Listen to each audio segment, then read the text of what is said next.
C'est donc aussi une loi d'aspiration colonialiste. Et donc ce n'est pas un hasard que dans la volonté de constitutionnalisation de l'état d'urgence, on trouve aujourd'hui également la volonté de déchéance de nationalité.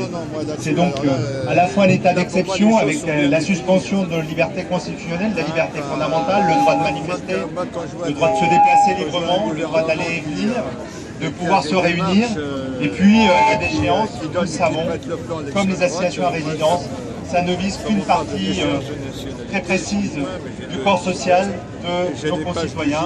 Ce sont ces Français de confession musulmane.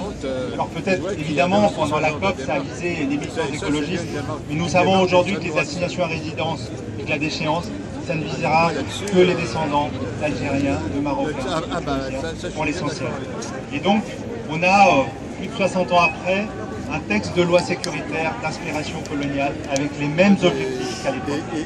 La volonté du gouvernement aujourd'hui est à la fois d'inscrire dans la Constitution l'état d'urgence, mais comme il voit que des obstacles se multiplient, et notamment au Sénat, il a décidé d'inscrire dans la loi ordinaire les dispositions les plus sécuritaires, les plus liberticides.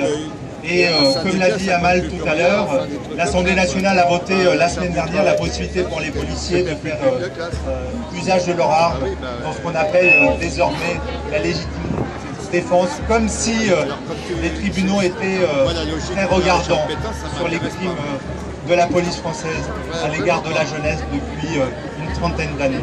Je crois en effet qu'il faut continuer à se mobiliser à la fois contre l'état d'urgence et la déchéance, mais il faut se mobiliser contre ce gouvernement dans sa volonté d'inscrire en fait des lois liberticides, des privations de nos libertés, dans un calcul uniquement électoral. Nous savons que l'état de droit a les moyens de se défendre. Nous savons d'ailleurs que l'état d'urgence n'a été efficace qu'une dizaine de jours, qu'ensuite on ne trouve pas grand-chose une fois l'effet de surprise passé.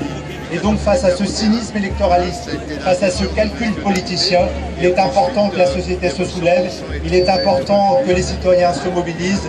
Il ne faut pas attendre grand-chose dans l'unanimisme ambiant de la part des parlementaires. C'est même honteux d'ailleurs que les principaux partis de gauche avalisent ces réformes aujourd'hui au Parlement. Merci. Merci Sergio. Merci Sergio. Je voudrais passer la parole. L'état d'urgence qui a été censuré de manifester et qui est poursuivi et qui est poursuivi au commissariat dans l'une des militantes Asta.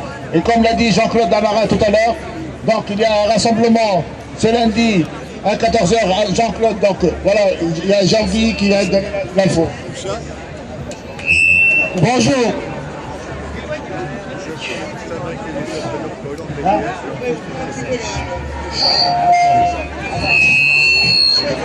Par là. Ah, par là. Mais voilà. Comme vous le savez, le mouvement BDS est particulièrement visé par le climat d'état d'urgence et par les mesures liberticides. Le gouvernement Valls, Hollande, amalgame constamment le mouvement BDS avec l'antisémitisme et même avec le terrorisme. Ceci est absolument scandaleux. Dans le mouvement BDS, il y a de plus en plus de juifs qui contestent la politique d'Israël et vouloir à tout prix dire que la politique d'Israël, ça représente les juifs du monde entier, eh bien, ça ne peut que favoriser l'antisémitisme. Donc les gens comme Valls et Hollande, ils favorisent l'antisémitisme, ils ne le combattent pas. Voilà. Deuxième point. La mairie de Paris, c'est-à-dire plus précisément le Parti Socialiste, avec Anne Hidalgo et le Parti des Républicains, comme vous le savez, ont formulé un vœu pour condamner BDS. Ils cherchent à interdire BDS. Là aussi, c'est particulièrement scandaleux, parce qu'il faut savoir que la mairie de Paris a des accords avec des villes palestiniennes, Ramallah, Bethléem, Jéricho.